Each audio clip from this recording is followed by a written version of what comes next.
A lot of people think that using rental properties to achieve financial freedom is either too hard or it takes too long. It's too hard because they think they have to have dozens or even hundreds of rental properties and it's going to take all of their time and be a lot of hassle. And it takes too long because they think they're going to have decades and decades of sacrificing, delaying gratification until they can finally enjoy their life. Now, as someone who's actually used rental properties to achieve financial freedom in my 30s and who wrote a book called The Small and Mighty Real Estate Investor, I found these concerns to not be true. And in the rest of this video, I want to give you a very simple plan for building wealth using rental properties so that you can get out of the financial grind and spend your time doing more of what matters. You can think of this as a blueprint or a step-by-step guide. And I'm actually going to draw it out just like you're sitting here right next to me so that it's easy to understand and so you can apply it to your own life.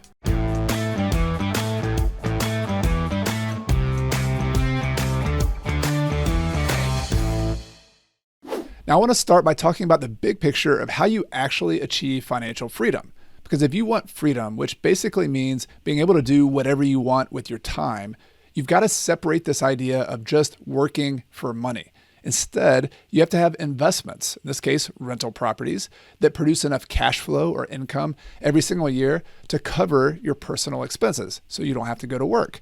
And in my book, The Small Mighty Real Estate Investor, I borrowed this term, but I called it your FI number or your financial independence number. And it's basically just a number that you choose as your goal to replace all of your expenses. A number that you would feel comfortable with saying, hey, this would be enough money that I wouldn't have to work a job. Even if I want to keep working a job, I wouldn't have to. So maybe that number for you is $60,000, maybe it's $120,000.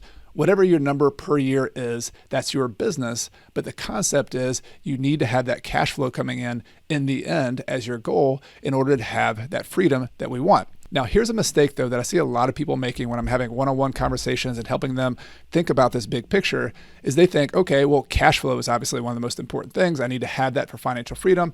Therefore, I'm just going to go out and buy a bunch of cash flow properties. I need to buy in a market that meets the 1% rule. I need to buy cash flow. And so let's say I could buy properties that make $200 per month in cash flow, and 200 is not enough. I need to stack up even more cash flow. So if one property is not enough, if I buy 10 properties, then I would make $2,000 per month. If I buy 20 properties, then I would make $4,000 per month. And you can see how you kind of keep stacking in order to get 60,000, 120,000, 240. But the numbers get a little bit ridiculous, and this is where going big often seems to make more sense. You have to start getting 20, 30, 50, 100 properties in order to make those small cash flow numbers make sense to have a lot of cash flow in the end. Now, there's nothing wrong with buying cash flow properties. I've done it myself. But what I recommend is thinking about this in a little bit more simple way of just measuring the amount of wealth you have in the end. Because there's a relationship between having wealth. So in this case, let's say you had $1 million or $2 million or $4 million. If you can build that much wealth with your real estate or really any other investments you have, you can always translate that wealth into cash flow. If you have a certain amount of money in the bank, you can buy investments that produce cash flow. So the game isn't just stacking up cash flow properties per se, although you could do that. It's just whatever way you can do it, build enough wealth so that you have this bigger amount of wealth. So $1 million would produce about $60,000 per year if you could make a 6% return in real estate. And this is kind of a rule of thumb that I like to use. There's nothing magic about this, but I just feel confident that if I go out and buy conservative single family, small multifamily properties, I feel confident that even with no debt on those properties, I could produce about a 6% cash return on those properties. Whatever that number is for you, you can change these numbers. But the math here and the point I'm trying to make is that if your game is to build wealth, so if you have $100,000, you're trying to turn that into $1 million. If you have $200,000 and you want to make $120,000 per year someday, your game is to turn that $200,000 into $2 million. Or if you want to make $240,000 per year and today you have $500,000, your game isn't necessarily stacking up a bunch of cash flow today. It's building that $500,000 into $4 million so that you can then reshuffle your portfolio, which I'll talk about a little bit later in the video, so that $4 million produces $240,000 per year. That's an unlock because a lot of people get stuck only looking at cash flow properties and ignoring other investments, which could be a property that's in a good location that you buy for $100,000 below its full value because you just got a good deal on it. But even though it doesn't produce cash flow, maybe today you hold on to that 5 years from now, the rents go up, the price goes up. Maybe you sell that property, maybe you refinance it. So it opens up a lot of other investments, including real estate, but also including stock market investments or other ways of investing. It doesn't matter how you build this wealth, as long as you have it in the end, you can then reinvest that money into rental properties to produce the cash flow you want. Now I want to show you how you can actually achieve this big picture financial freedom goal using rental properties. Now remember I said earlier that you don't have to go big or have hundreds of rental units in order to achieve financial freedom. And in this case, I want to show you an example where you would only have 5 rental properties, 5 typical rentals. And the way I've done this in my case, this is a typical rental property in my area of Clemson, South Carolina, a single family house. Now I know every market, every city has different prices and different rents. So you have to adjust this, but the concept works, because what I'm trying to say here is if I have a typical rental, which in my area today in 2024 would cost about $230,000, the median price of houses in my area is over $300,000. So this is not the most expensive property. It's a little bit below the median price, but still in a good neighborhood that attracts a good quality tenant. And this property would rent for about $1,800 per month. And in my big picture planning and setting a goal, what I recommend is figuring out how many rentals would you need if you own those rentals free and clear of any debt. Now, if you owned it free and clear, if you eventually paid it off, I know you might not have enough money to do that today, but if you paid the property off, you wouldn't have a mortgage payment. That's kind of by default, but you would still have some expenses. You would have taxes, you would have insurance, you would have maintenance on the property, you'd have to replace the heating and air and the roof every once in a while. That's called capital expenses. You'd have some vacancy. And so whatever that number is, let's say you subtract those expenses from $1,800, $1,800, and you have $1,170 left over to put in the bank in your rental checking account. Well, if you have one rental property, that's $14,000 per year. But if you have 5 rental properties, that's just over $70,000 per year. And so this is the way you can work it backwards. And you can say, well, how many rentals would I need to have a goal for in order to achieve my financial independence number? And so you can start with this and you can say, here's a typical rental in my area that costs $230,000, rents for $1,800. If I owned it free and clear, I'd have to have 5 of them if your number were over, let's say, $70,000. Now, if your number is not $70,000, you just need to get bigger. So maybe your number is $140,000. You need to have 10 rental properties instead of 5 rental properties. You need to get a bigger number. So you can change the math here. But the concept is the same, is that you probably need a lot less rental properties than you thought, especially when you have a really conservative goal of owning free and clear rentals. Now, I'm not saying you should always have your properties free and clear. I actually, in my own personal portfolio, have a lot of them free and clear, but have some of them still with some debt. And in my book, The Small Mighty Real Estate Investor, I suggested that when you're setting a goal like this, if you do want to keep debt on your rental properties, but let that grow over time and live off the cash flow, in that scenario, you might need to have about 3 times as many rentals in order to have the same amount of cash flow. So instead of 5 rentals, I might have to have 15 rentals that have some debt on them, or you can kind of grow that number from there. So not exact math, but you don't need exact math when you're doing big picture planning. You just need to know approximately, hey, I need to buy 5 rentals, I need to buy 10 rental properties, and I'll talk in just a second about a plan, a step-by-step plan for how you start from a small amount of money. So you might not have $1 million, like $230,000 times 5 is $1.15 million. So you might be saying, well, even with 5 rentals, that's a lot of money, and I only have $100,000 right now. Well, that's the beauty of rental properties, is that you can start with a smaller amount of money, and if you invest wisely and you're patient over a 5 to 10 year period, or maybe a little bit longer, you can grow that $100,000 into a portfolio that's worth $1.1 million. And so let's talk about how you would do that next. Now, we spend a lot of our time in the future with a future goal of how can we build enough wealth, how many rentals do we need to have, but I want to bring this all the way back to today. Wherever you are in your financial independence journey, whether you're brand new, whether you're a little bit more advanced, let's talk about how you can actually turn your wealth you have today into that financial freedom goal that we were just looking at. And I'm going to give it to you in 4 steps. You can think about this as a small and mighty investor strategy to achieve financial freedom. And the first step is one that I borrowed from my mentor, John Schaub, who wrote the book Building Wealth One House at a Time. And he has a strategy, he has a recommendation to at least just buy 1 property per year. And I really like this goal because simplicity pays off. Many of you are investing part-time. Many of you have full-time jobs. You have a life. You have other things going on. And it can feel pretty overwhelming to achieve this goal.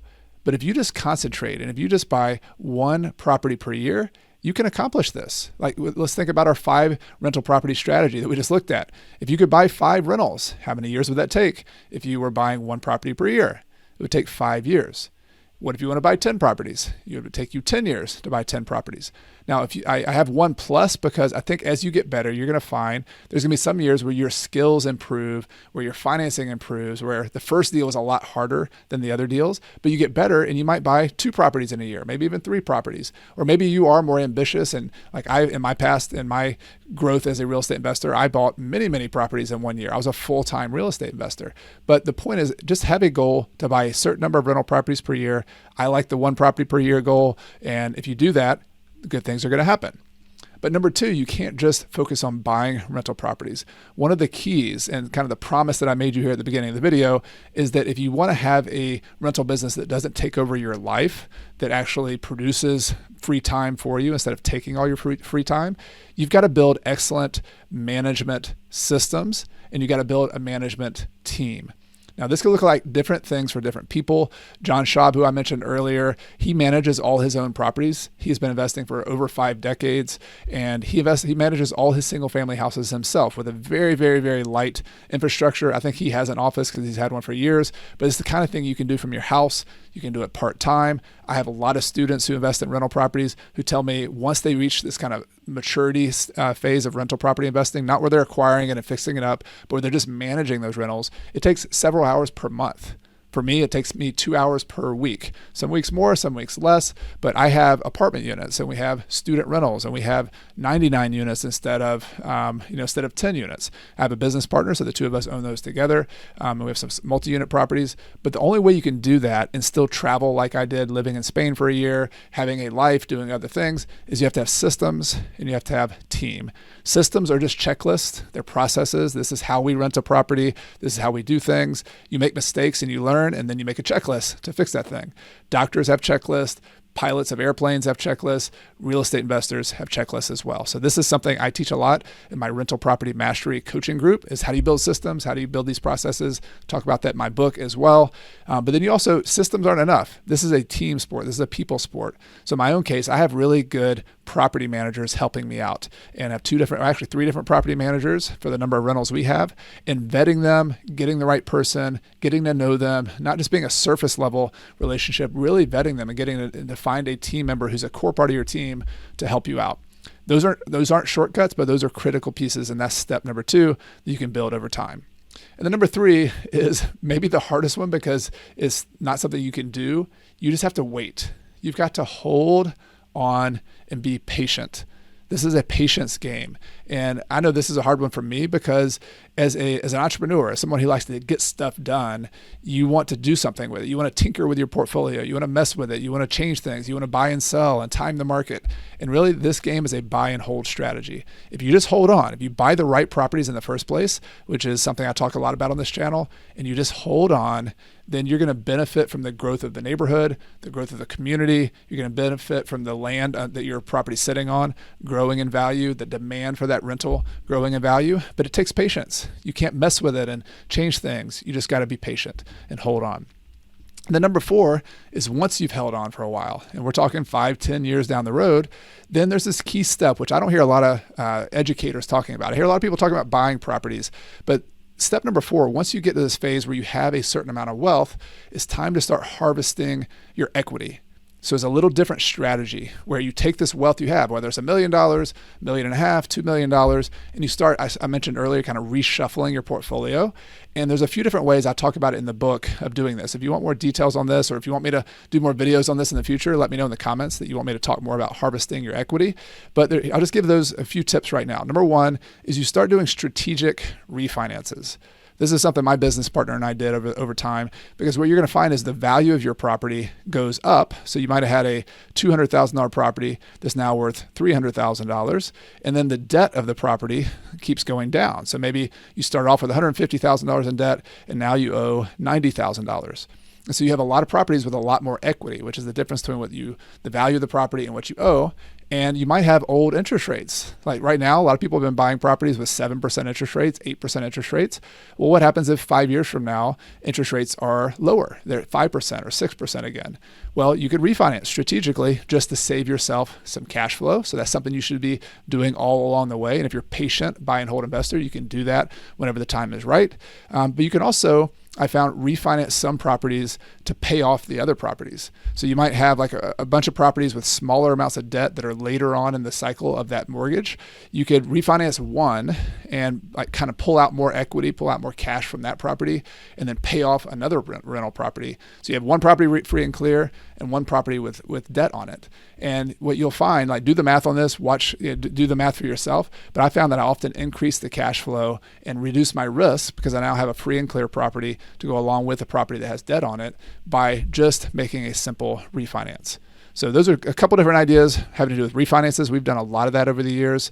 You can also start paying your debt off though. And there's a couple strategies we have used to do that. One is kind of a tried and true old personal finance strategy called the debt snowball, where you can save all of your cash flow. Instead of spending the cash flow on your rentals, or instead of getting 15-year mortgages on all your rentals, what you could do is get the longest mortgage you can, like a 30-year mortgage or an interest-only mortgage, and then you use all the extra cash flow from your rentals, and you put all that cash flow towards one rental at a time. So let's say you could save $5,000 a month from your rentals plus some extra money you could save. You would pay off one rental. You put all that money towards one rental. And instead of taking 30 years to pay the mortgage off, you pay it off in a couple years because you're aggressively paying that debt off. And so that's called a rental debt snowball because you pay off one rental and that frees up the cash flow from that one that you used to pay. Now you're adding some cash flow to that snowball. Then you pay off the second one and it happens a little bit faster. Then you pay off the third one, it happens a little bit faster. And it's a fun, psychologically satisfying game to pay off your rentals. And it kind of snowballs and accelerates over time. So we've done that, but we've also found that we've had another strategy that accelerates this if you really want to do it faster, is if your goal is to own 5 rentals, make a goal to maybe own more rentals than that. So maybe you own 7 properties or 10 rentals. And when you get to this harvesting phase, you have some equity in all 7 to 10 of those rental properties, but you want to end up with 5. You could sell off the excess rentals. So to sell off the extra ones, or maybe the ones that don't perform as well, that aren't as optimal. And maybe you could sell it to your tenant, let them become a homeowner, have that tenant get a loan on the property, and they could own the house that they've been renting, which could be a win for them. And then you take the money, and typically people, when they're growing, they try to do a 1031 exchange, or they try to buy another rental with that. But what I like to do in that case is to pay the tax and then use the profits left over after the tax to pay off debt on the other rental properties.